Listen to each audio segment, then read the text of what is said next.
Welcome everybody to this session of our Living Well Brother Speaker Series. It is World AIDS Day.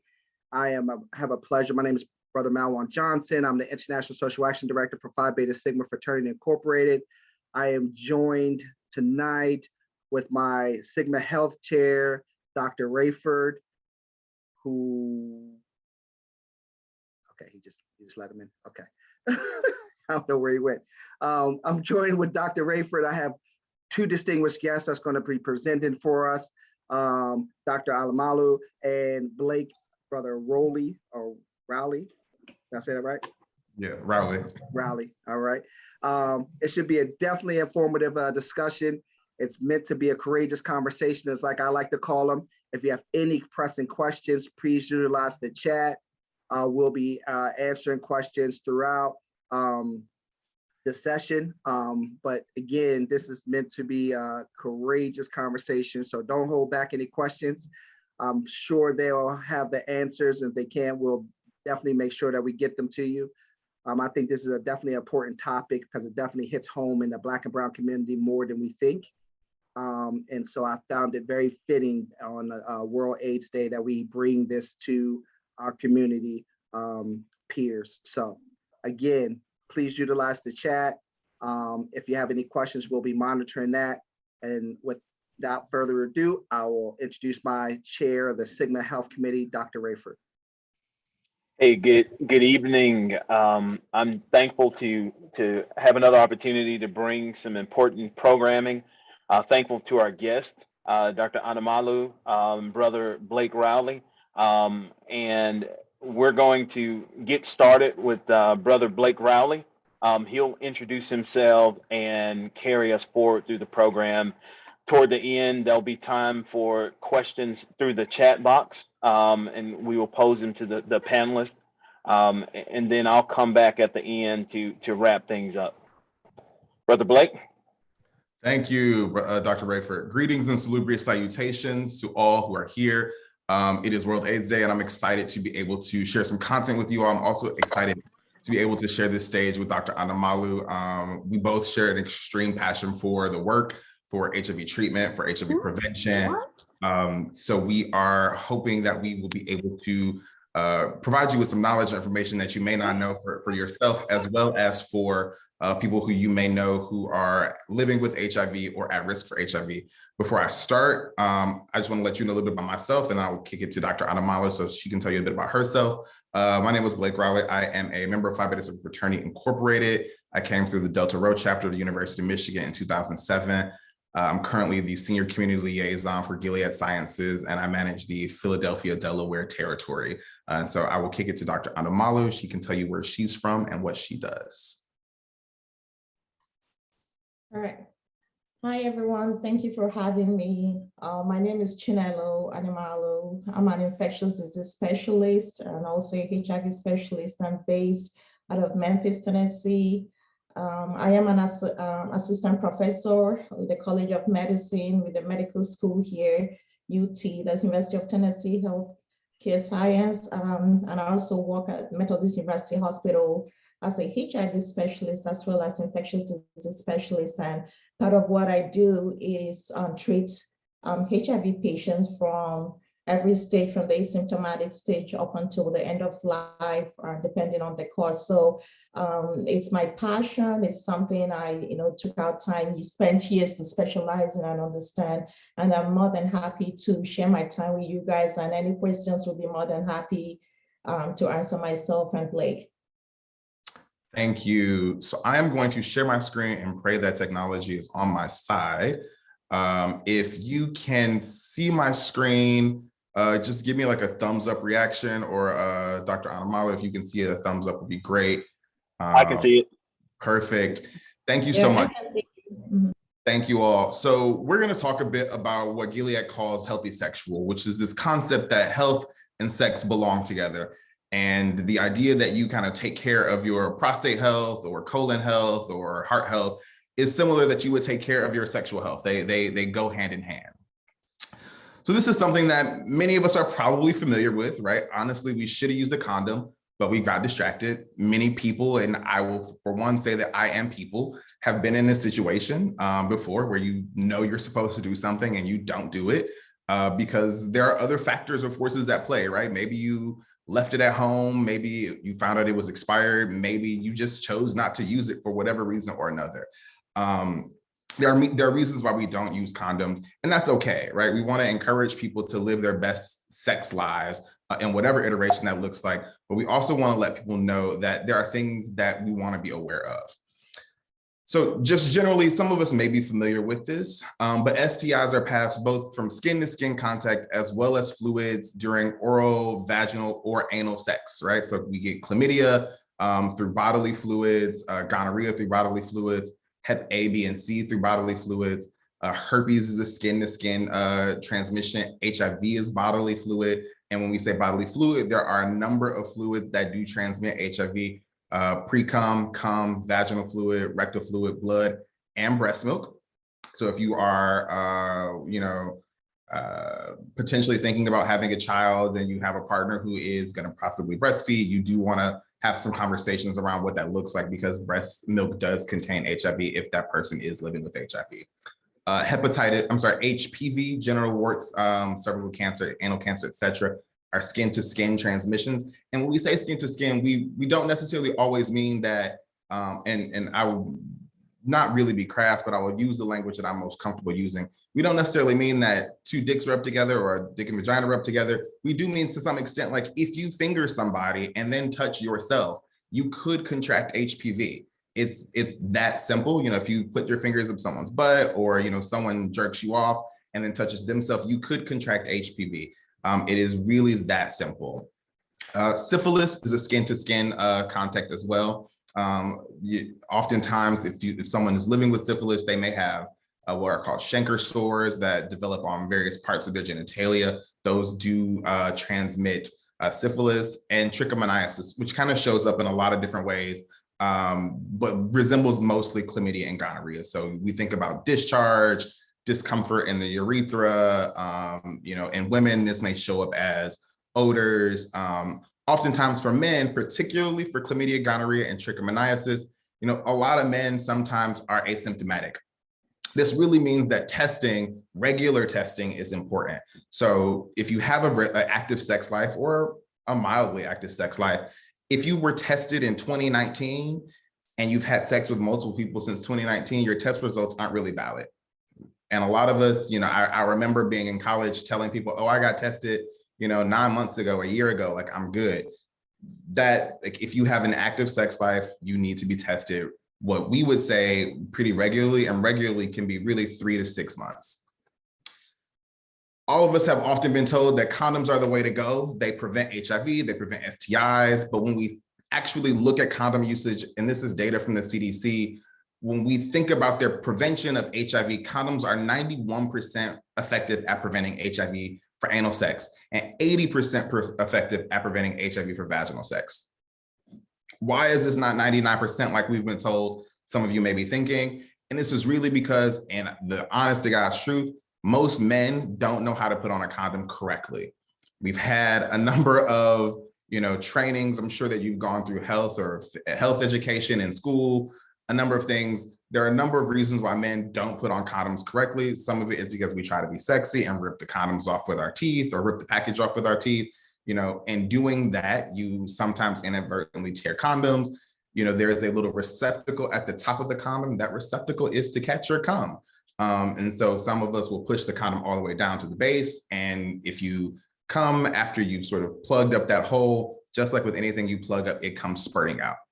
So it's important that we actually know how to put condoms on correctly to prevent transmission of STIs to our partners, or to contracting STIs, and including HIV. The other thing that's really important during sex to prevent HIV and STIs is lubricant. You want to make sure you use the right lube with the right condoms for the right kind of sex you want to have. Water-based lubes and silicone-based lubes are ideal. You want to check and see which types of condoms you're using to see which types of lubes are going to be most effective. What we want to tell people to stay away from by all means is oil-based lubricant. right? Vaselines, Jergens, Crisco, canola oil, all sorts of things that you think people may not be thinking about during sex. They trust us, we do. We've many of us have used those things. Don't do them. They disintegrate condoms, which kind of creates these pores in the condom, which allows for HIV to really and other STIs to get through the condom. Also, the other thing I want to let you know with silicone-based lube is to ensure that you use the right type of sheets on your bed, because the handprint with silicone-based lube is going to stay there forever. It does not wash out, so just be mindful of the lubricants you're using, as well as the expensive sheets that some of you may be sleeping on. So here's another sort of scenario. Honestly, we've been together for a while, so getting tested never really crossed my mind. Before I go into the next few slides, I want to let you know that a lot of the HIV that we see transmitted in the community really occurs oftentimes inside of what people consider to be monogamous relationships, right? So it is me and X person have been together for what we thought was a while, and next thing I know, one of us is living with HIV. And it's really because one of us had it before and didn't know it, maybe didn't get tested. One of us stepped out on the other person because we had different ideas of what we thought monogamy was. But it's important that you think about testing consistently. And that's really because your risk isn't just about you. It's about everybody you have sex with, how you have sex, and the zip code you live in. So when we think about who you have sex with, that could be, it really is like the commercial from years ago, where your sexual network is a web of people. It's who I have sex with, who also has sex with a bunch of other people, right? The zip code situation, some people may be wondering, why does the zip code matter? And it's really because in some areas of the country, there are just more pockets of HIV. When we think about the South, and Dr. Anamalu will talk a bit, I'm sure, about, Tennessee and what's going on in Memphis. But when we think about the South in general, the South is a hotbed for HIV. You can go to aidsview.com and look at just how much STI and how much HIV is transmitted in those areas. Has a lot to do with things like stigma, access to different types of services, et cetera. But literally based on where you are physically is going to be different, right? So living in Cheyenne, Wyoming is going to have a very different type of risk just for your HIV and STI acquisition ability than living in New York City. So you want to get tested regularly. You want your partner to get tested regularly. And the uncomfortable thing about this is you actually want to talk about it, right? Like, I don't want to necessarily sleep with somebody who is unwilling to talk to me about when they got tested, who is also unwilling to talk to me about how they like to get down, right? A lot of us do some interesting things in bed that may be different for other people, but you want to talk about how you have sex. And that's really because some of the activities that you do in the bed increase your risk for contracting other STIs, right? We don't always just have sex or have a sexual interaction just for the purposes of having a penis enter a vagina or an anus, et cetera. Some of us like a lot of different things, right? There's fisting, there are water sports, there are all sorts of things that people are interested in that do differently increase your risk for other STIs. And so this is really just what I said. Your network includes your partners, but also all of their partners. And so I want to put this sort of in context for today. If you think about COVID and you think about how COVID was transmitted, and if you remember, some people liked to create like little COVID pods or teams. The minute somebody steps out of that pod or that team and contracts COVID and then comes back into that pod, you all are now at risk for COVID. HIV and STIs work the same way. So even if you say like the 5 of us are going to be, people who sleep together, the minute person A steps out and sleeps with 1 or 2 more people and contracts something and doesn't get tested and comes back and sleeps with 1 of the 5, you are now all at risk. And so this is really the idea of a network. And some of you may think, I'm married, this may not apply to me.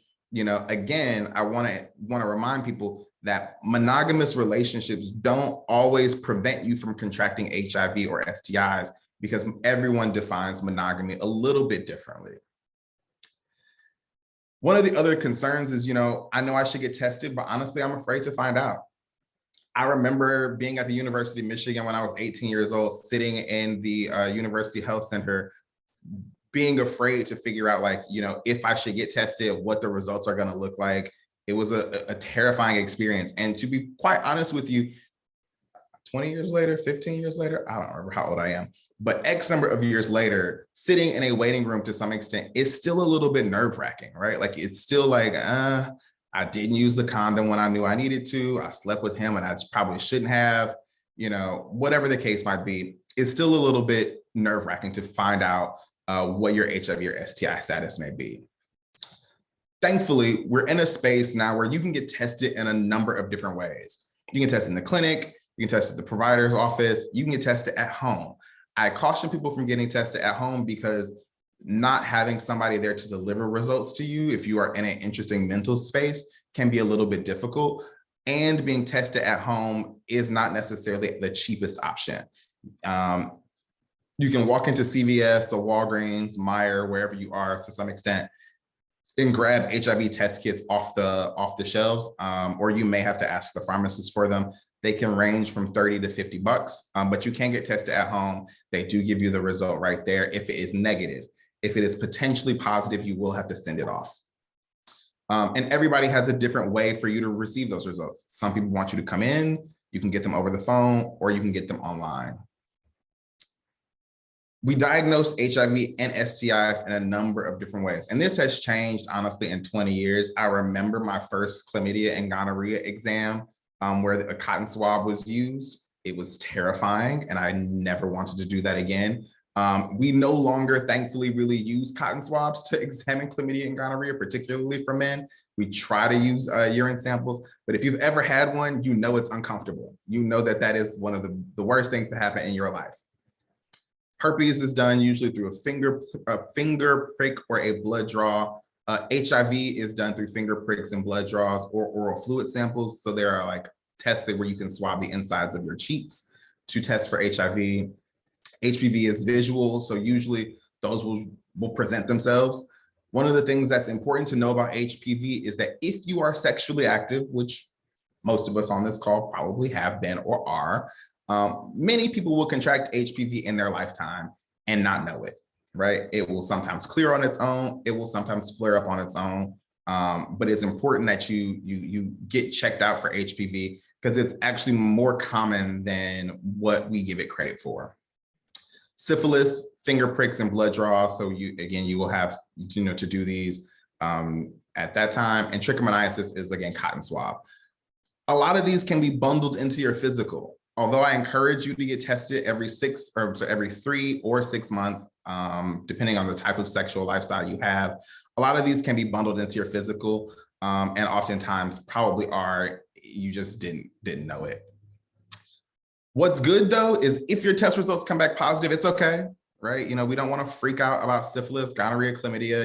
It's not necessarily the greatest news you could get, but some STIs are curable, right? So when we think about syphilis, gonorrhea, and chlamydia, we can cure that. Most of them are treatable, so herpes comes along, HIV comes along. It's not the end of the world. HIV, and Dr. Anamalu will talk a bit about sort of the history of HIV. But HIV is now very, very treatable, but everything we can manage. But things can only be managed that are known by you and your provider.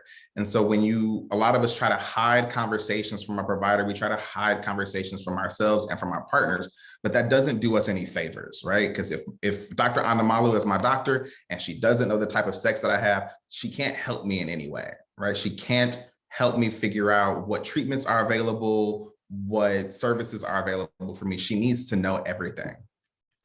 And again, you want to get retested. So like I said, if you were tested in 2019 and maybe you've had 3 partners, maybe you've had 300 partners since 2019, your test results honestly are invalid. Your test results kind of become invalid the minute you have sex with somebody who is different from your sort of last testing processes. And each STI has a different growth period. Some will show up after 2 weeks. Some may show up after 3 days. You kind of just want to know what's always happening. So you want to get tested regularly. Again, I can't stress enough, 3 to 6 months. And if you have a really, really active sex life, like I did when I was 21, you might want to get tested monthly. They call them frequent flyers, and it's okay. Get your miles and keep it moving. The other thing is, honestly, I didn't know that there were medicines that can help prevent HIV. This is critical for Black communities, right? To know that there are ways to prevent HIV is extremely important that are beyond condoms. And we'll talk a bit about some of the prevention methods broadly, but specifically for HIV, because Black people in general share a disproportionate burden of HIV, it's really important that we think about all of the ways that we can prevent HIV even beyond condoms. Because I'll be very frank with you, at some point in your sexual life, condoms will probably go out of the door, whether it be for intimacy purposes, whether it be for the desire to conceive, whether it be because you forgot, condoms will go out of the door, but that doesn't mean that HIV risk is not still there. So a number of things you can do. One is vaccinations, right? So there are vaccinations that help prevent HPV, hepatitis A, and hepatitis B. We'll talk about those in a second.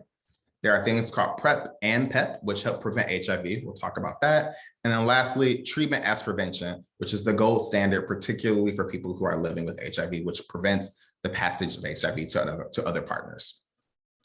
For vaccinations, it is now recommended for everybody as children. So if you have children, I encourage you to talk to your children about getting vaccinated, to take them for hepatitis A and B vaccinations. Most of us probably have been vaccinated for hepatitis A and B as babies or as children. If you have not been, you can get vaccinated now. And hepatitis B, HPV, protects against certain strains of HPV that cause genital warts, abnormal cell growth, which do lead to cancer, cervical cancer, et cetera. It used to only be recommended for girls of a certain age, but it's now recommended for girls and boys ages 11 or 12, but you can be vaccinated up until the age of 45. And so this had not been the guidance before. We generally said girls under a certain age needed to be vaccinated for HPV. Because we know a little bit more about the science and transmission of HPV, we do want to make sure that we offer HPV testing and vaccination to anybody who could be potentially at risk. And again, if you are under the age of 45, it is imperative really that you get tested, you get vaccinated for HPV. You don't want something to lurk around in your body that you have control over. And one of the things that I say often in my job is control your controllables. And this is something that is very much in your control. PrEP, some of you may have seen commercials for PrEP or have heard about it. A lot of us have had conversations about PrEP and we think that PrEP is just for gay men. That is not true. But to break it down, PrEP stands for pre-exposure prophylaxis, which really just means before you are exposed, we can prevent it. PrEP is a medication designed that you would take every day to reduce the risk of contracting HIV. How is this compared to condoms? If we saw that condoms are 91% effective for anal sex or preventing HIV for anal sex and 80% effective at preventing HIV for vaginal sex, I'm here to let you know that PrEP is upwards of 99% effective at preventing HIV. Upwards of 99% effective at preventing HIV. It is only for people who are HIV negative. It is for men, it is for women, it is for people who are in monogamous relationships, people in polyamorous relationships. If you are somebody who uses your body parts to have an orgasm, PrEP is for you if you are HIV negative. It does not prevent against other STIs, and it's not intended to be used as Plan B. It is not your backup pill to say like, oh, I screwed up tonight, like I didn't use the condom, I had sex with 6 people, I don't know what's going on. That is not what PrEP is. PrEP is an active, sort of conscious, I'm taking this every day to prevent HIV. We do encourage that PrEP is a part of a total prevention package, which includes regular HIV and STI testing, it includes the usage of condoms, and communicating with partners about all of the ways that y'all are gonna get off together.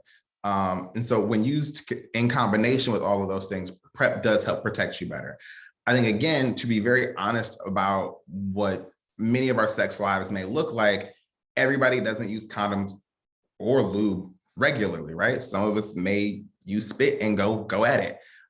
Again, that is okay, but we want you to make sure that you do what is best for you in your prevention life, particularly as it is related to not contracting HIV. PEP, or post-exposure prophylaxis, again means after you are exposed, we can prevent it. You do need to take PEP medications after you think you've been exposed to HIV. This could be sexual assault. This could be you didn't know your partner's status and you had sex with that person. You know, it could be any number of sort of sexual activities that have happened, and then you sort of had an aha moment. It does need to happen within 72 hours of being exposed. So the sooner you get to a clinician, the better. After 72 hours, you will wait. And that is kind of the part of this that creates a lot of anxiety in people. It is a full regimen of HIV medications for about a month. So it is 28 days of taking medications. And you can generally get a PEP from an emergency room, a 24-hour clinic, or a healthcare provider. Lastly, treatment as prevention. This is a prevention strategy for people who are living with HIV to protect their sexual partners. I like to say that if you are living with HIV, treatment as prevention, first and foremost, is to protect yourself and to live longer.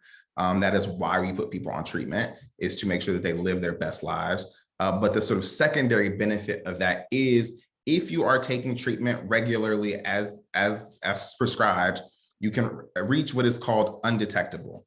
Undetectable means that you have effectively zero risk of transmitting HIV through sex. We'll say that again. If you are taking treatment as prescribed, which means daily, you reach what's called undetectable. Undetectable means you have effectively zero risk at transmitting HIV to your partner through sex, without a condom or with a condom. It doesn't matter. But again, you have to take HIV medications every day. Dr. Anamalu will talk a bit about some of the reasons why we as Black people may not take medications every day, some of the things that prohibit us from accessing the robust services that exist. But this is the gold standard for people living with HIV. And so with that, I want to remind us all that as people, but particularly as Black folk, it is important that we do all of the things that are within our control to protect our sexual health and our partner's sexual health and our children's sexual health, which means we need to have conversations about the variety of things that exist in the world that put us at risk for HIV or other STIs. We want to talk to our providers about those things, and we want to educate ourselves and our family and friends about the ways that they can protect themselves as well as protect us. And so some of that includes condoms and lube. It means understanding our sexual networks and the context and where we have sex. It means talking to our providers and to our partners about how we like to get down, including the things that you think are a bit taboo. You wanna again, open that door. It means being tested regularly for STIs. I personally am tested every 3 months. I encourage you to get tested every 3 or 6 months. CDC says you should be tested every 6 months up until the age of 65. I don't know why 65, as if people who are 66 don't have sex, but they do. So if you have sex, you need to be tested. And then lastly, think about what your prevention measures are going to be. PrEP exists. PrEP can also be free. If you are concerned about costs, I'm happy to talk to people about how we make sure you get access to things for free. Think about all your vaccinations that you may need to get that you haven't been vaccinated for. And also, if you are living with HIV or people who are living with HIV, it is important that we encourage them to achieve undetectable, because again, we want to reduce community viral load so that we can all so that we can one day see an AIDS-free generation. So with that, I'm going to stop my screen and I'm going to turn it over to Dr. Anamalu, who's going to sort of talk to us a bit more about why this is really salient for us as Black people. Dr. Anamalu. All right, thank you, Blake. That was excellent. So I'm gonna focus mainly on HIV. So let me start by sharing my screen.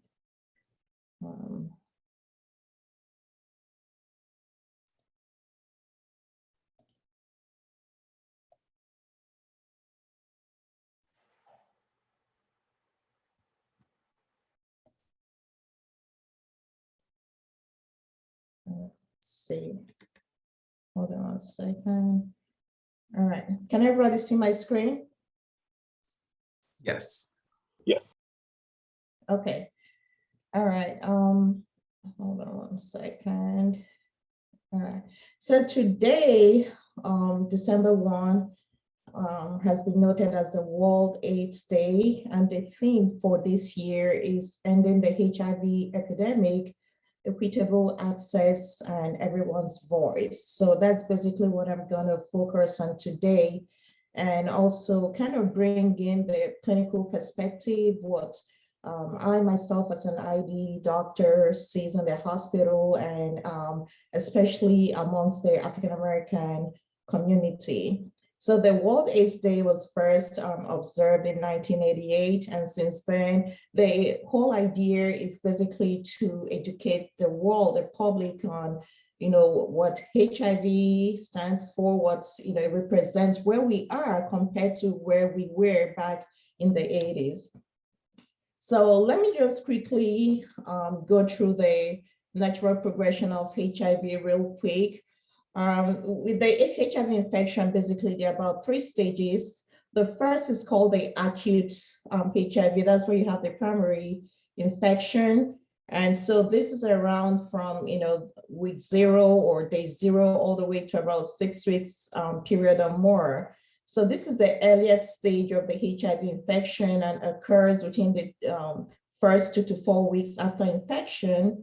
And this is the time that that initial time you may have, or patients might have, what we call constitutional symptoms, which are non-specific symptoms, flu-like symptoms, fever, sore throat, general malaise, just not feeling well, headaches and rash.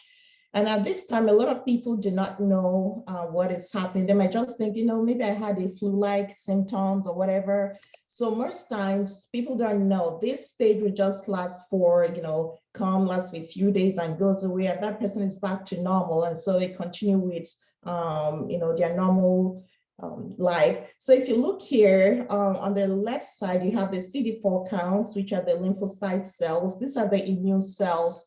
The HIV, when HIV gets into the body, how it kills or how it destroys is because it destroys the immune system. So the immune system is that part of our body that helps us to fight infections and to ward off infections. So what the HIV virus does is to destroy those cells.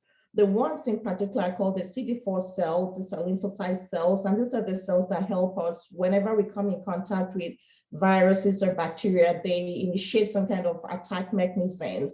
And so that's why that's the first thing that's usually destroyed by this virus.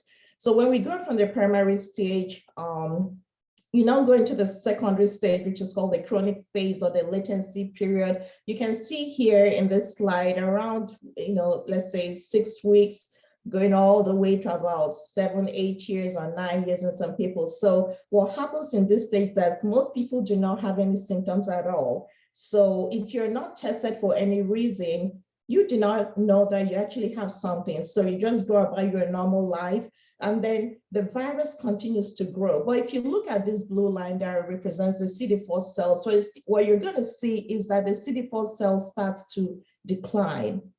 So as the years and the months, as they go down, the CD4 count goes down. And then you look at the viral load. Remember, this was where it peaked. It starts to go up. So it continues and continues up until this stage that's called, AIDS. That's what people know as the end stage. And this is the part where I myself, where most of the patients I see in the hospital, this is where they present. So a typical scenario is a young man in his 30s that comes in because he suddenly collapsed or had fevers, chills, and very sick, and then comes into the hospital. You will get that history of unintentional weight loss, poor appetite, just not feeling well, and then the HIV comes back positive. We check his CD4 count is less than 200. So the 8th stage is where literally the virus has destroyed almost all of the CD4 cells. It's now less than 200. So this would be around this 200. Anything less than 200 is considered AIDS. And so what happens is that from the time that you have the AIDS, you're looking at death 3 years if nothing is done. So let's look at the risk factors for HIV. Blake had talked about most of the factors. So we have, sex, whether it's anal, vaginal sex, or or any other form of sex with anyone who is HIV positive or whose HIV status you do not know. You see this in IV drug users who share needles and syringes as well as other drug equipment. And then people that exchange sex for money, the presence of other STDs as syphilis, gonorrhea, as Blake had mentioned, and having sex with anyone who has any of the HIV risk factors. Then things like blood transfusions, vertical transmission is where the mother, a woman who's HIV positive, passes on the infection to the fetus, probably because she didn't know she was positive, because these days with prenatal care, pregnant women are tested for HIV, and if they were not on therapy, on treatment, they're put on therapy within the last 3 months of pregnancy, and then when the baby is born. And so the rate of transmitting this is literally non-existent in women who were on therapy while they were pregnant. Then of course you have the occupational exposure with splashes or with body fluids or needle sticks. So one of the questions I get asked are, ways some people think, which is part of the stigma, and I'm going to talk about that, if somebody has HIV, you can't give them a hug, or you can't give them a peck, or they can't share the toilet with you, you can't shake hands, or tears or sweats. So these are some of the misconceptions that we have out there. And so I wanted to kind of, bring this out to let people know, no, you don't get HIV because you're sleeping on the same bed with someone, or you gave somebody a hug, or, you shook hands with somebody, or to breathe in the same air. So HIV does not survive long outside the human body, and it cannot reproduce outside the human host. It needs the human host for reproduction. So these are some of the rare ways of HIV transmission. Oral sex. For oral sex, for you to catch HIV through that, there has to be presence of some kind of barrier, like ulcers, presence of ulcers, or you have some oral wounds in the oral pharynx, but there has to be some breach in the oral mucosa for the virus to get into the body. And then occupational exposure would be through accidental needle sticks, or maybe exposure, blood bath, or whatever during surgery and stuff like that. I've had people asking me about biting. Can you get HIV from biting? Unless there was, again, some open wounds or sores, there has to be a way for the virus, there has to be a breach in the mucosa for that to find its way into the body. Then if you have open wounds or stuff like that during deep cases. So these are very rare methods.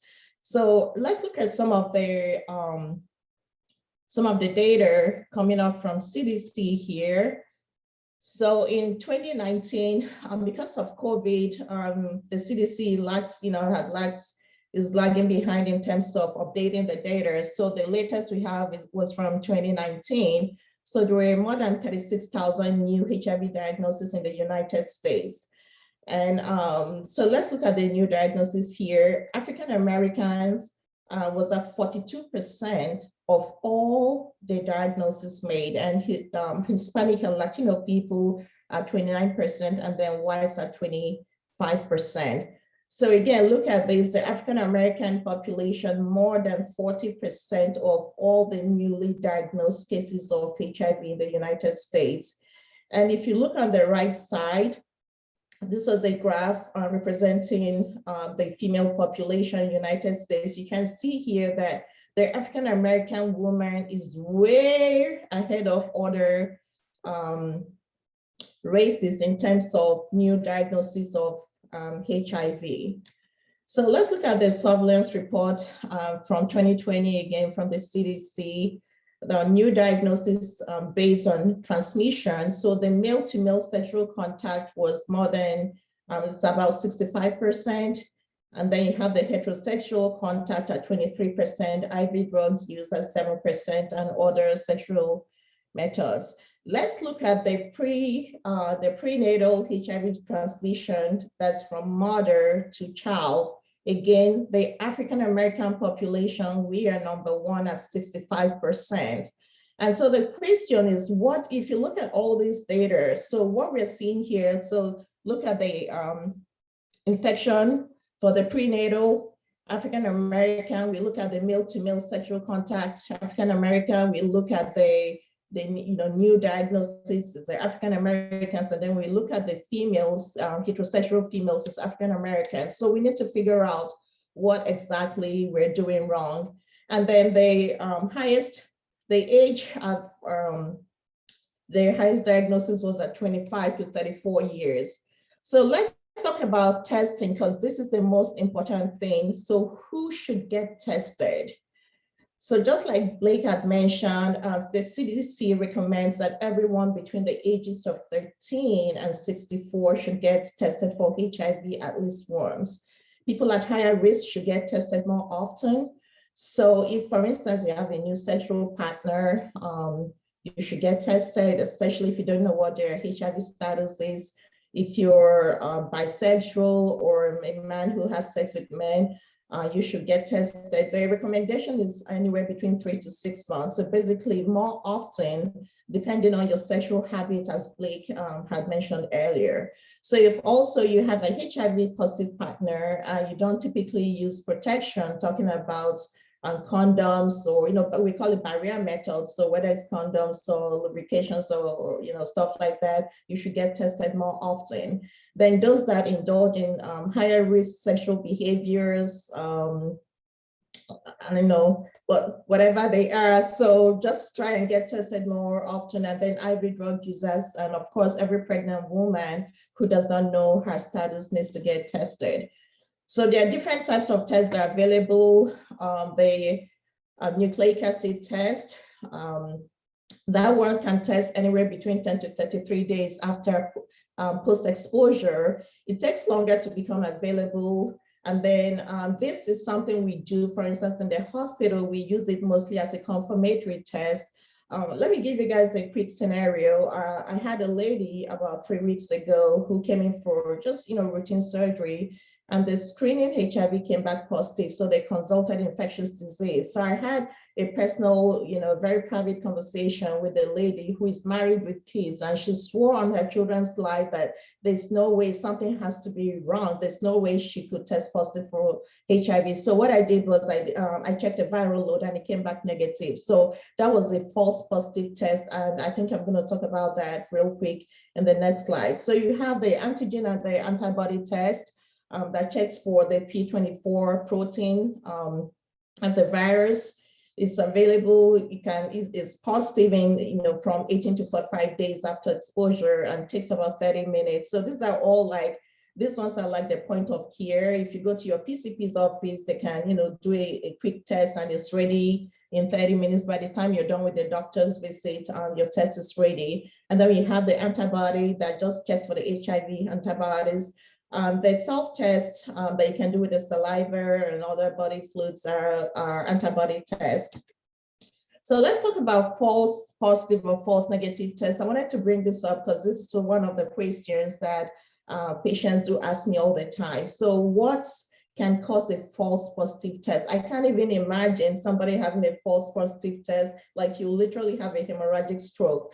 Yeah, it's crazy. So you can have technical, mix up, incorrect labeling, or persons misreading the results.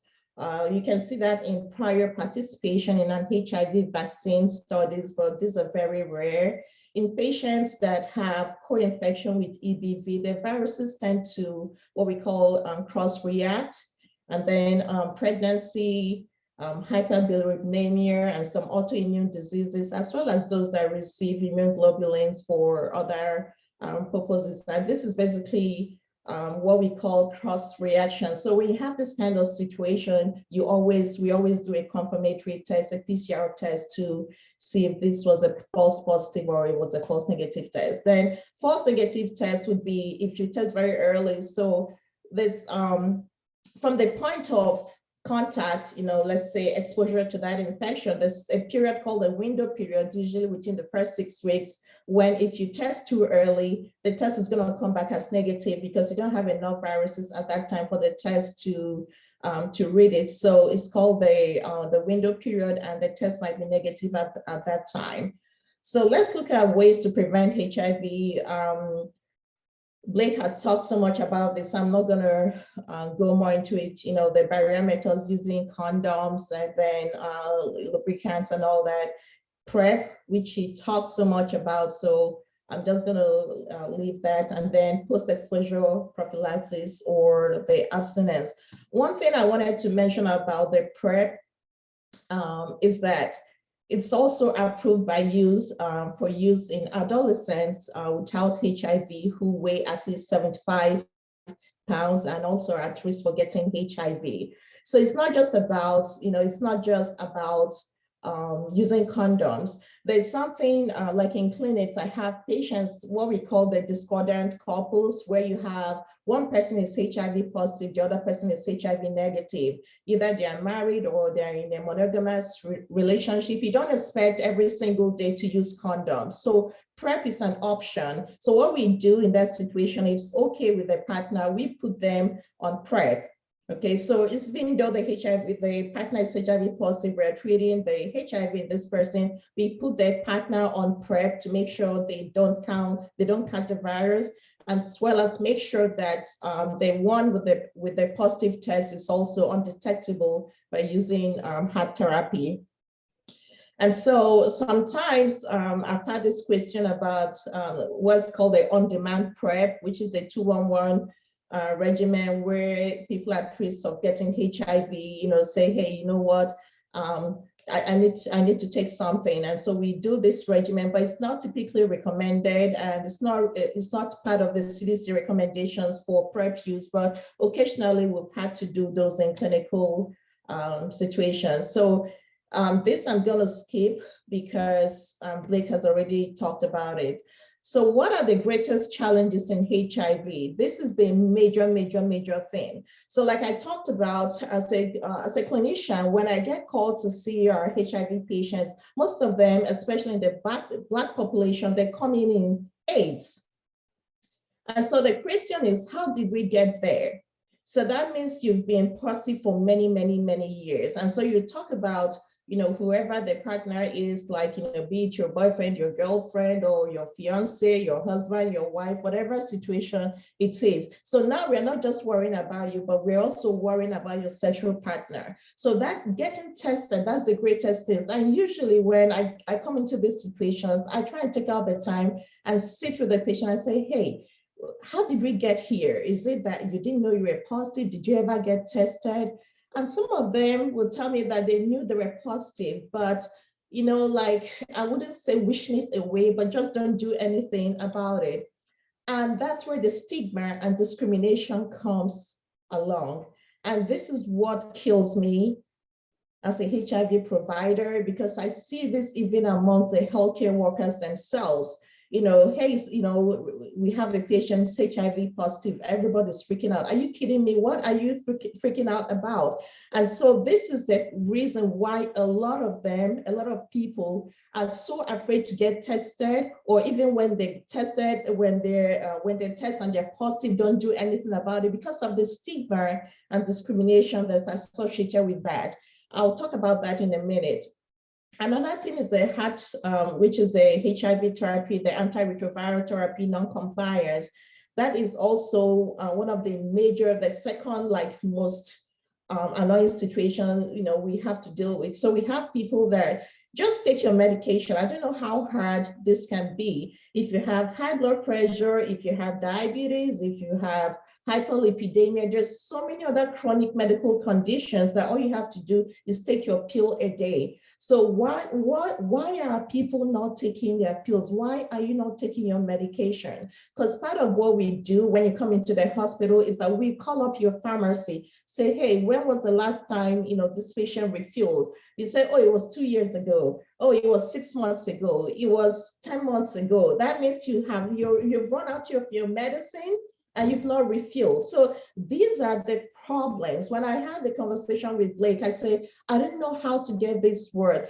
This is the problem we're having. So when you don't take your medication, you will get AIDS. And so these patients, when they come into the hospital, what I'm seeing is disseminated cryptococcal infection. What I'm seeing is disseminated histoplasmosis, PJP pneumonia. These are things that literally, they're called the opportunistic infections. These are infections that under normal circumstances, you would not get them because your immune system is able to kind of hold it off, right? But because the HIV virus has destroyed your immune system, you don't have anything to fight off these things. And so they come in now and destroy the whole body. And then you have things like the CNS lymphoma, which is like the brain lymphoma that you also see specifically in untreated HIV. So these are the cases that actually come to me. And being a person of color myself, I make it my point of duty to try and understand how did we get to this point? We have these medications available. You have the Ryan White program. You have so many programs that are able to help you get your medication free of charge. So tell me, why are you not taking your medication? And another thing I see is they say, so we have this big thing on the chat that says patient family does not know, do not discuss the diagnosis. So we have somebody that has end-stage AIDS, and the entire family, their parents, their siblings, their girlfriend, the wife have no idea. So why is that? It has to do with the stigma. What is the stigma, right? It's a mark of disgrace that's associated with a particular circumstance, quality, or person, or disapproval or discrimination against an individual or group based on perceivable characteristics that serve to distinguish them from other members of the society. People don't think, so what are the effects of HIV stigma? Or what is it? Believing that only certain groups of people can get HIV, making moral judgments about people who take steps. Like, who are we to judge people? What gave us the right thinking it's okay to judge? Feeling that certain kinds of people, deserve HIV because of their lifestyle. So let's talk about HIV discrimination. So according to the CDC, they define HIV discrimination as the act of treating people living with HIV differently than those without HIV. So examples would be like the healthcare provider who is declining to provide care services to a person with HIV, when people distance themselves from someone living with HIV, or socially isolating a member of a community just because they're HIV positive, or referring to people as HIVers, or positive, that this is happening on every level. But these are the reasons. So when I talk to my patients, these are some of the reasons, most of the reasons actually, why either they don't want to talk about it, or they're too scared to take their medications. What I see sometimes also are those ones that are taking their medications, they peel off the label, so the bottle is kind of blank, so you don't know what medication is there. So what are the effects? Where does the stigma and discrimination come from? The fear of HIV, stories dating back to the 80s, that we've made so much progress. Back in the 80s, then people had to take like how many, 10, 15 medications a day, for the HIV, and then you have to take medications to prevent the side effects from the HIV medications and all that. Where are we right now? We have single pills, right? Where you have 3 medications in one, just 1 pill a day, compared to what we had in the 80s. And then we have all these misconceptions about HIV that we've talked about. If you hug somebody with HIV, you're going to get HIV. If you say hello to somebody with HIV, you're going to get HIV. So part of it is our community not being well educated. I think we have to do a better job at educating people. I am based in Memphis, Tennessee, and what I see here is disheartening at best. I don't know what we have available out there for people, but I see there's a lot of misconceptions and misinformation about HIV. People are not getting treated. People are not seeking help, just because of the stigma and the discrimination that's associated with this. So lack of information and awareness and outdated beliefs, people think that HIV is a death sentence. I said, no, it's just like any chronic illness. So in my opinion, HIV is just like having hypertension. It's just like having hyperlipidemia or diabetes that most of us have. You have to take your insulin, you have to take your medications for these other conditions. It's the same thing. Just take your medicine for HIV and prevent getting to that point. Is a preventable death, in my opinion, where we are right now. But people don't think about the effects of what this stigma and discrimination does to those who are living with HIV. So what are the problems? It does destabilize the emotional well-being and the mental health of people living with HIV. Then they, just internalize their feelings and, this feeling of hopelessness, there's fear of disclosure, fear of judgment that could come from your own family. It could be from your parents, especially, the older folks that they think you did something bad or you were living a horrible life or whatever the reasons are. So when you think about what the consequences of of seeking treatment or talking about it, you just say, well, let me just keep it inside. And then, so you deal with depression, I've seen patients who had suicidal ideations from this. And this also keeps people from getting tested. Like Blake talked about that fear of, oh my God, what happens? What if I'm positive? So it's better I don't know. Let me just not, it's better I don't know. Let me just not test. So these are the major issues that I see in clinical practice.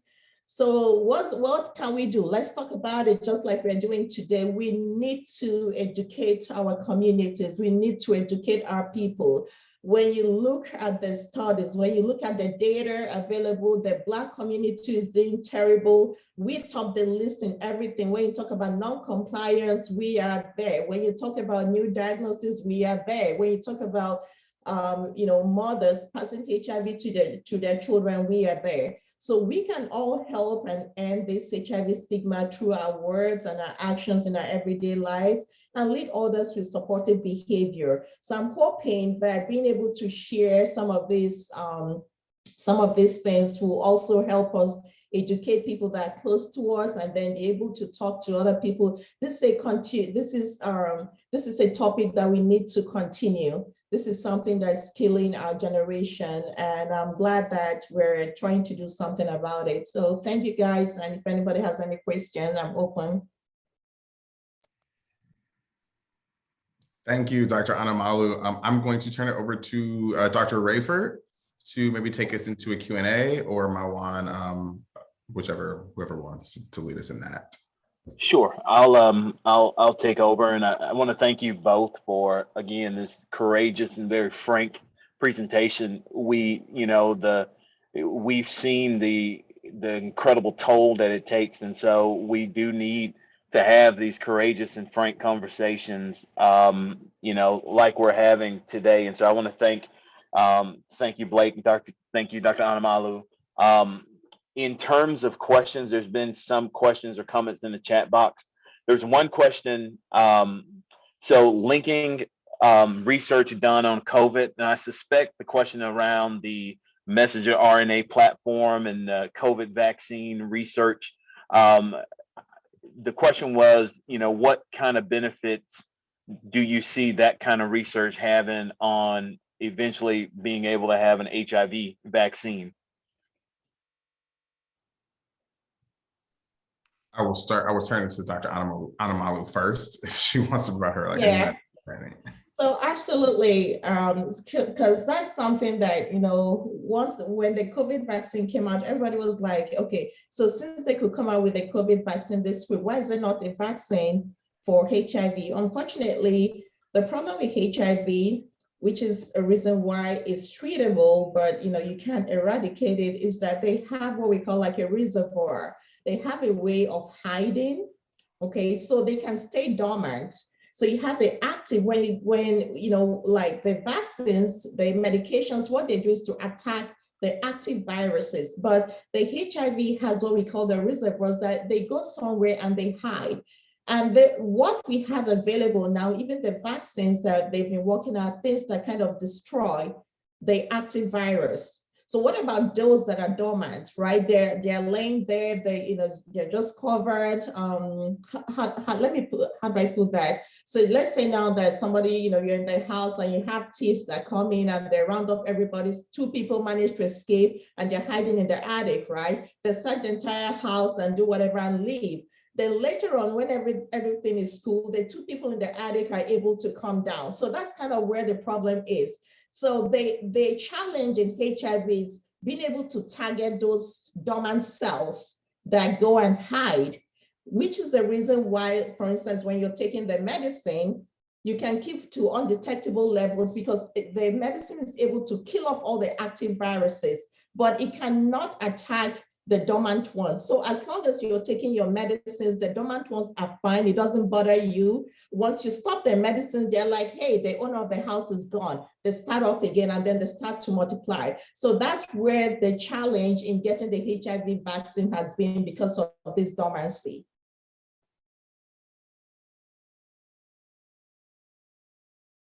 Thank you, Dr. Anamalo. That's perfect. You're on mute, Vernon. Sorry about that, Blake. There was some more from the chat box about kind of the frankness of the conversation, generational differences. You mind, talking a little bit about that? Yeah, absolutely. So, I think some of the things that have come up in the chat, were around like this idea of the young invincibles and how young people are having an interesting conversation about sex in a way that I think my generation didn't, and generations before mine did not. The disconnect is honestly, we see a disproportion of new infection amongst people who are 13 to 24 years old. And so it's like they're freely talking about sex, but we aren't somehow connecting the dots to sex and prevention. And so there's this idea of it won't be me, which for some people is true. However, again, when you think about the context and the ways in which people have sex and the locations that they have sex and just the questions that a 14-year-old is asking about sex, like it could be you. And so I think for our perspective, as Black folks on this call, who may have children, who may be thinking about having children, who have nieces and nephews, brothers and sisters, whatever, we actually have to start those conversations a bit earlier. The science tells us that Black children have a sexual debut around 13 to 14, whereas white children have a sexual debut somewhere between 16 and 17. So our children are generally just learning about their bodies in a different way at an earlier age. So we have to equip them with the tools to take care of themselves, while we also try and take care of ourselves, because it's rampant. And we don't quite know why this is happening. Awesome. And so I know our time is cutting short. So the last question, I'll have you both weigh in, and then I'll have you kind of summarize and tell us, where do we go from here? We've had a engaging conversation, but the question in the chat box was talking about the different types of stigma. And kind of just briefly talking about the different types of stigma, and I suspect around HIV, although there are other stigmatizing conditions as well, but HIV for sure.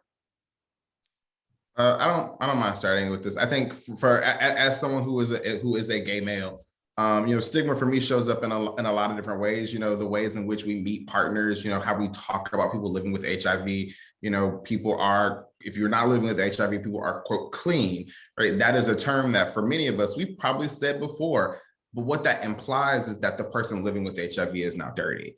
And so those are things we want to eliminate from our lexicon. When we think about, as Dr. Anamalu said, like you can hug people, you can kiss people, you can share toilets, you can share silverware, all of those things. Like we have enough information at this point in our lives to understand how HIV is transmitted, where we don't have to be ignorant about it. We don't have to act as if it's the scary thing in the room. But it does, the stigma shows up differently for a lot of people, right? So there's this external stigma. This is a stigma that people project onto you, right? Like you are living with HIV and thus I will treat you differently. And then there is internalized stigma. Again, we have data that show that Black people experience internalized stigma more than their white counterparts, which is this idea that this was supposed to happen to me, right? Like by virtue of being a Black man who has sex with men, I'm supposed to contract HIV, right? It's a fatalistic idea that these things are going to happen to me. And because of that, I don't take care of my health, right? I don't take my medicine, my medication. I don't tell my partners things.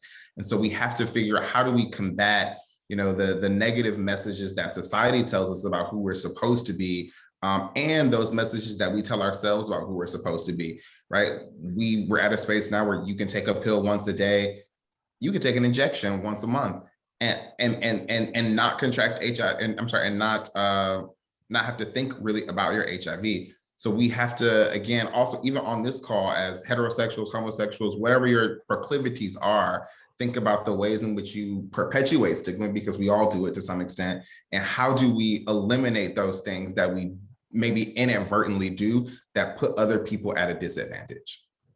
Okay. Dr. Anamalu, take us home. Yeah, I agree with you 100%, because even in the healthcare setting, I see people, maybe a patient, say, can I have a glass of water? And I'm seeing everybody putting on gloves just to hand over, a glass of water. Are you kidding me? So it's something that it doesn't even matter how educated, people are. But I think that it's just about, educating the public again, so when you talk about this stigma, educating the public, because I think it's just coming from a place of ignorance. And, even as the younger ones are coming up, having these conversations in schools, it's very difficult to talk about that, and, letting people know the judgmental attitude, because you're gay, or because, whatever, or maybe you're sleeping around, all those things. These are all wrong conceptions about HIV. So basically it comes down to trying to educate the public, again, our communities, and open. It's a very uncomfortable, conversation to have. People don't want to talk about sex, but everybody has sex, right? So I feel like it's something that with time, hopefully, if we have enough courage to come out to the communities and talk about this, that hopefully it will get better with time. I just have a quick question, not a question, I guess a statement and a question as well. Like, so we have a lot of, like you were saying, a lot of pills, like you can take a pill, you can take a monthly injection and what have you, to, I guess, kill off the active HIV virus and then leave most of it dormant. Do y'all find that the access to that type of care makes people, I guess, how can I put this? I guess because it's just not in front of our face anymore like it used to be. Like when we were growing up, we heard about AIDS all the time, and I'm not too old, I'm in my 40s, but we heard about it all the time. We saw commercials all the time. And I guess, I don't know why, I think complacent is the wrong word, but I just, do y'all feel like it's given us, giving people a pass, like this can't happen to me because I have all this, I have access to this stuff. Like, so it's almost like I can do those and live more freely and do more from a sexual aspect, do a lot more because I have access to this? Or are you finding it that that it's still the same, the rates are still the same? Like, have the rates of active HIV infections gone up, or is they like, is the data showing it that it's remained kind of consistently across the board, or is it going down? So I don't know if I heard that in the presentation. I'm just trying to figure out if the trend is still the same, or is it going up or down, even with all the access to the drugs and treatments that are active today that they didn't have back in the day. So the studies from, I looked at the graphs from, what the trend has been in the last couple of years. So from the CDC website, from 2015 down to 2019, it was a downward trend.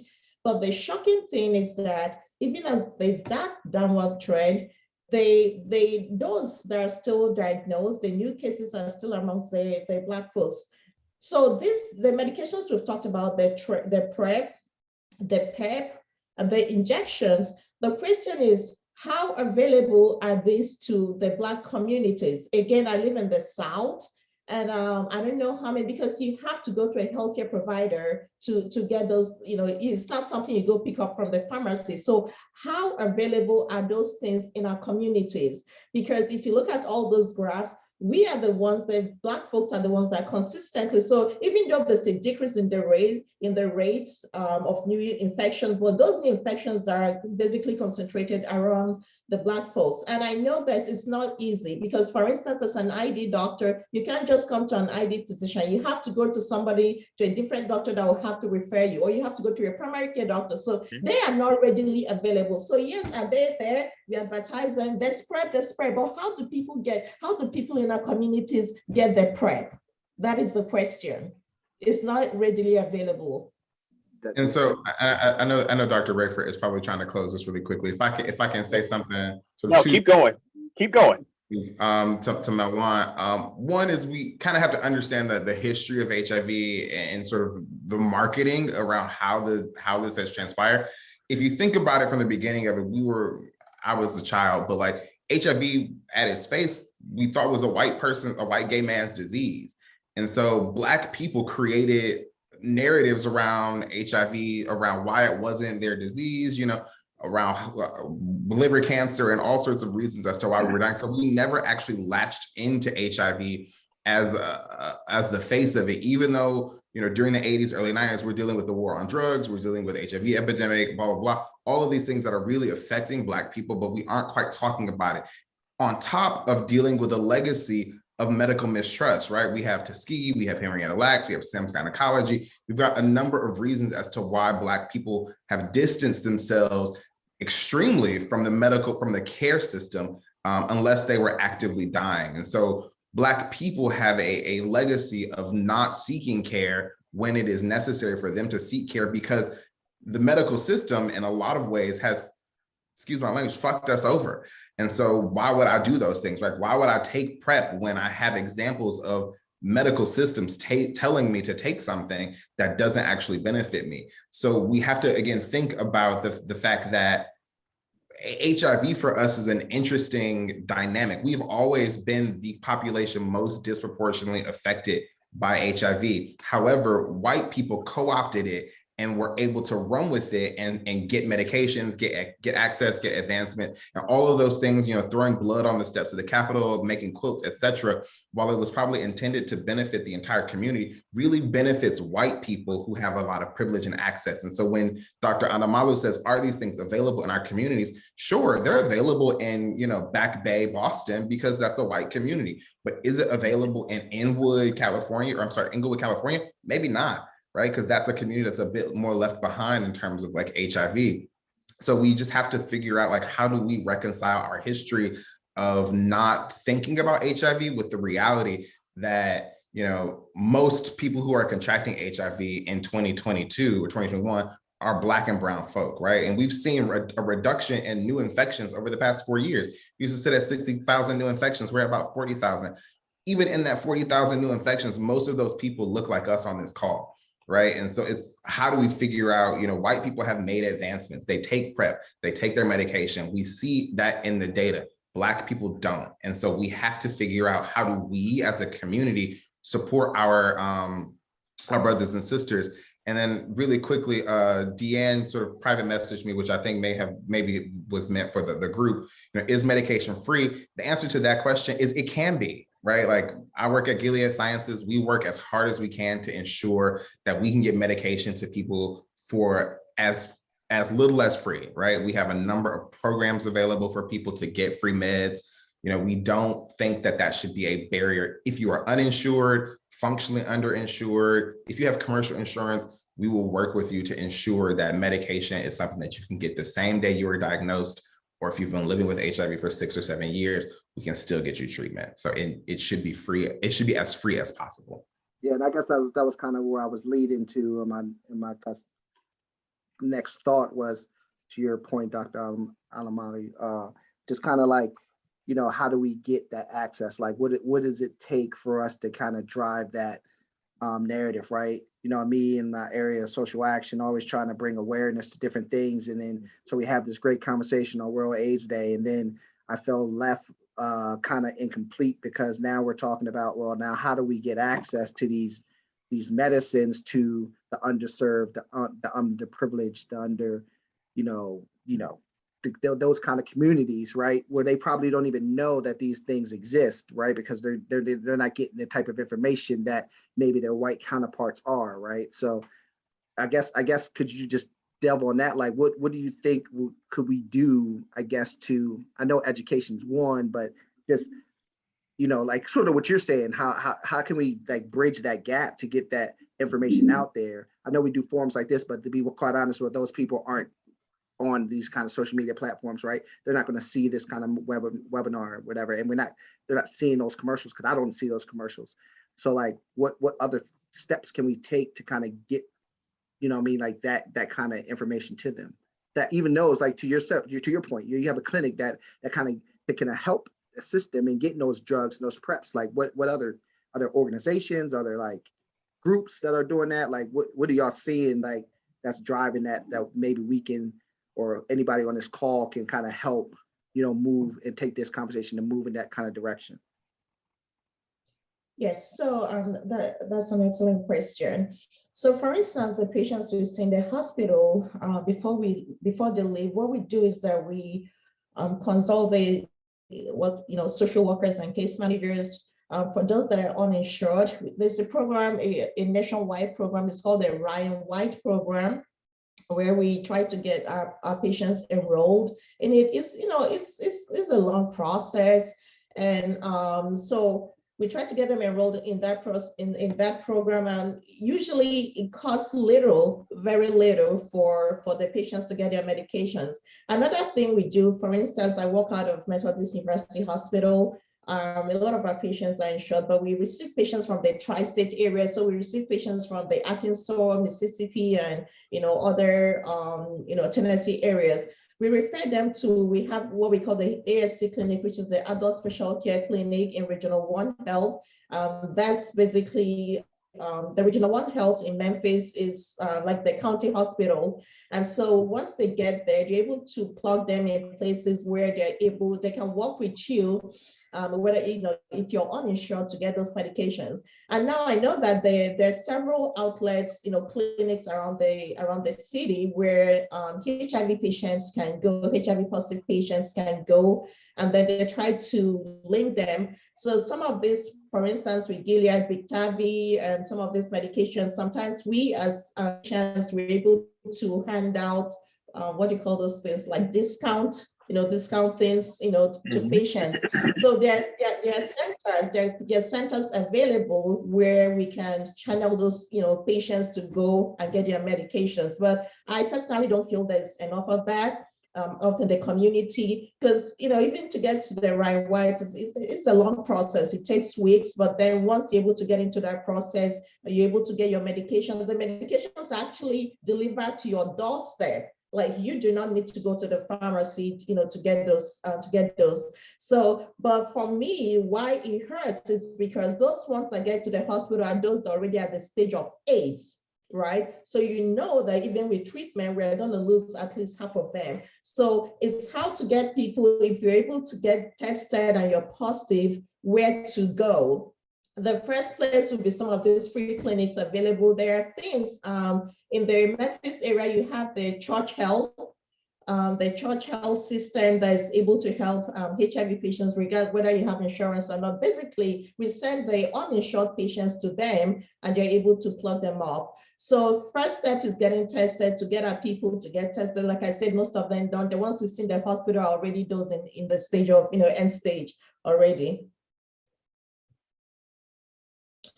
I think Dr. Fowles had a question. You can come off mute, Dr. Fowles. Everyone, thanks for having this forum today. I'm out here in Los Angeles. One of the things that I had a question about, you brought up stigma. We talked about the medicine, right? And so for me, one of the things I'm seeing, I have a friend that has HIV, and one of the things I think about often is, like, he talks about, like, he feels lonely and he doesn't have community, right? And so, like, for me, when I think about, major diseases in our community that people do know about, diabetes, high blood pressure, blah, blah, blah. Like you can identify someone that has this condition, right? And you can build community around them and support them, things like that.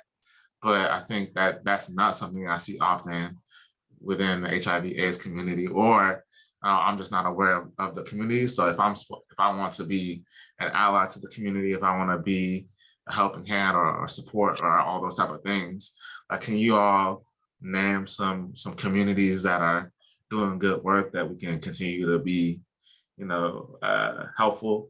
Because I think getting education is one thing, but then the next thing is like, I can only say I have one friend that I know of, right? And so if the problem is as big as we say, I probably have more than one friend. And if I do have more than one friend, right, what are those communities that we can kind of engage in? So in LA, I'm sorry, go ahead, Dr. Anamalo. No, I was about to say that was the conversation I had with you over and over, right? About building a community. We talked about those of us in the South because the South has the worst numbers. And I'm not aware. I do, I go out to churches, I talk, when they invite me, I go talk to places. I don't see a lot of those communities around here. That's something I actually discussed extensively with Blake. I say, hey, what can we do about the South, because this is where the greatest numbers. So when we look at the African-American, numbers that's through the sky, it's actually, most of them are concentrated in the South. We don't have those, kind of support system. And so that's something I myself, was talking to him about. I'm like, we need this kind of, support systems in place. I'm not really aware of any, we can go talk to churches, go to events and talk, but do we have those available? None that I'm aware of, at least in this area. So that's a good question from Dr. Pauls. I wonder the same myself. And I'm hoping that Blake connected me to Patrick. I'm hoping that, we can all come together. So in LA, I'm less familiar with the LA geography, so I don't know how far away things are, but there are two groups that stand out to my mind right now, which is one is In the Meantime, and the other is Reach LA. Both of those organizations do HIV testing and support group. Part of the struggle with joining support group is a lot of people may feel like they don't need this because they don't necessarily struggle with taking medications or whatever, but support group is beneficial because it allows people who are newly diagnosed or who have been living with HIV for a while, in any context, to see other people who look like them and talk about the things that people who are living with HIV uniquely face, right? Pill fatigue, social isolation, all of the things that you mentioned, Dr. Foles, they create groups for people to just have these types of conversations. So those are the two that stand out in my mind. I do have you on LinkedIn. I've got a bunch of friends who live in LA, so I will text them like immediately right now to figure out like what exists in LA. And I can sort of hit you back on LinkedIn and tell you what I find from that exists in LA. But in the meantime, look up In the Meantime and Reach LA. And then Dr. Anamalo for the South, there are a number of things that exist in the South. So I can actually talk to you about those things in Memphis, Saving Ourselves Symposium, all of that jazz. So we can connect off of this.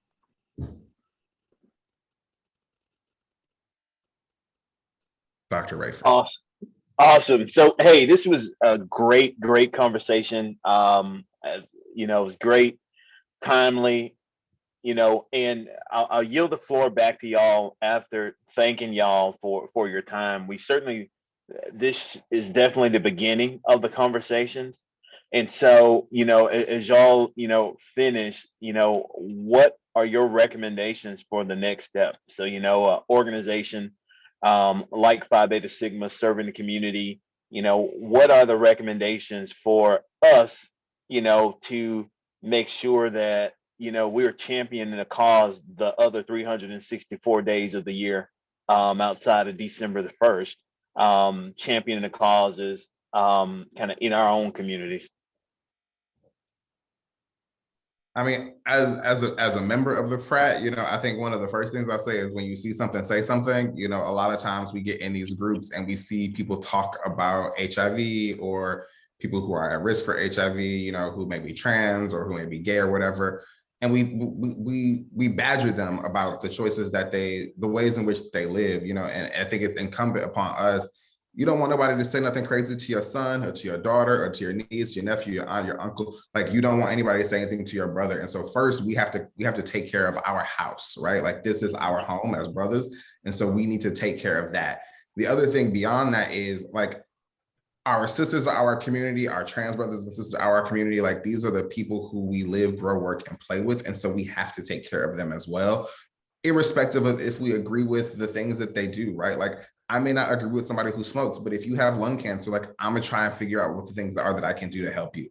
So we have to think about how we remove ourselves from certain situations and think about what do we do that's in the best, what's the best for our community. Our motto is culture for service, service for humanity. And so we have to serve the people in a human way. And we must do that irrespective of what our personal moral beliefs are. If it affects one person, I'm sorry, to quote Martin Luther King, injustice anywhere is injustice everywhere, basically. And that's sort of a paraphrase. And so we want to, I'm sorry, injustice in healthcare is injustice everywhere. So we want to make sure that we do the best that we can to help people in their health, because that's what's going to keep people living to their 80s and 90s and century if they choose to live there. If they choose to join the Century Club, go ahead.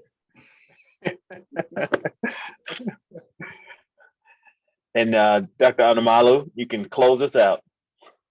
So my recommendation, again, going back to the data that we have available, the highest group, from 25 to 30 something.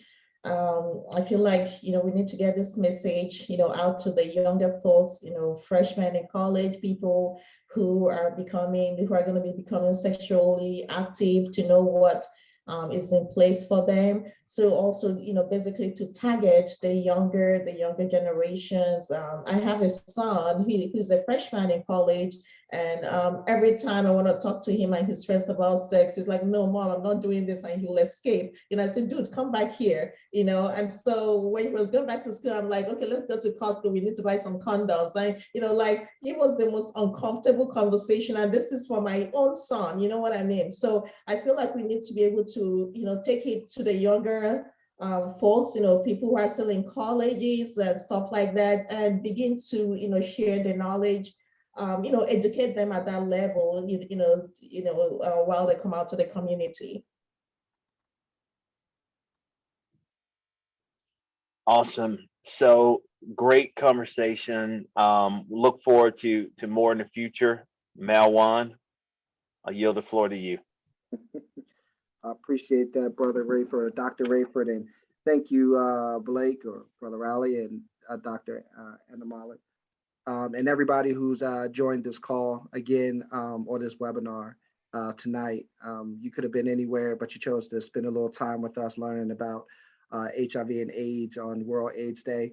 I learned a lot, and I hope you took away something that you could take back to your communities and your respective organizations if you're in one, or just your family. I think it's just something that we don't talk about a lot amongst our people.